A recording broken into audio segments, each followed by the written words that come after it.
troisième joueur de l'histoire du basket qui meurt de façon tragique aujourd'hui. Kobe Bryant, c'est une vingtaine d'années de carrière pratiquement au plus haut niveau.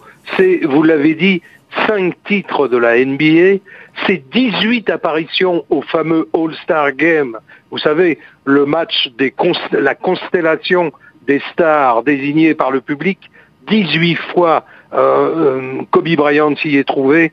C'est surtout un acrobate, un virtuose du basketball qui vient de mourir. Certainement, il faisait très vite et plus vite que Michael Jordan parce que il était passé directement du lycée au professionnel.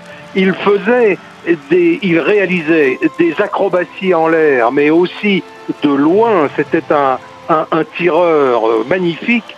Il était pratiquement plus complet que Michael Jordan, plus vite. C'est un homme qui a donc gagné 5 titres de la NBA en moins de 20 ans avec l'équipe pratiquement la plus célèbre du basket américain, les Los Angeles Lakers, l'équipe de Magic Johnson, l'équipe de Shaquille O'Neal. C'était un virtuose fou de travail, fou d'entraînement, fou tout court, parce que comme les grands virtuoses, c'était un caractériel, il était quelquefois ombrageux, quelquefois insupportable, mais surtout, c'est le don à l'état pur qui vient de mourir. Kobe Bryant, c'est un énorme séisme dans le monde du sport en général. Justement, à quel type d'hommage il va falloir s'attendre dans les heures, dans les jours qui viennent ?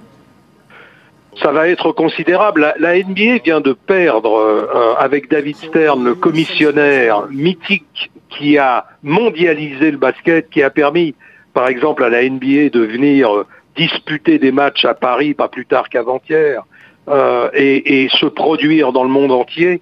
Mais ça va être un événement considérable qui va traverser les États-Unis et le monde entier, parce que Kobe Bryant fait partie de ces joueurs mondialisés. C'est-à-dire qu'à partir de 1990, les grands basketteurs américains sont connus du monde entier. Ils vont en 92 à Barcelone, évidemment, Kobe n'y est pas.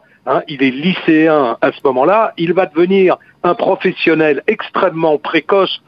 On a jugé d'ailleurs qu'il était un peu trop précoce. Il n'a pas eu le temps de mûrir, Kobe Bryant. Il est arrivé dans ce monde qui est un peu un monde féroce, avec des égos surdimensionnés, et il a fait partie de la mondialisation du basket. Le premier a été Michael Jordan, mais Kobe Bryant, à l'égal de Shaquille O'Neal, à l'égal certainement de LeBron James en ce moment, est une vedette planétaire. Il est connu dans le monde entier.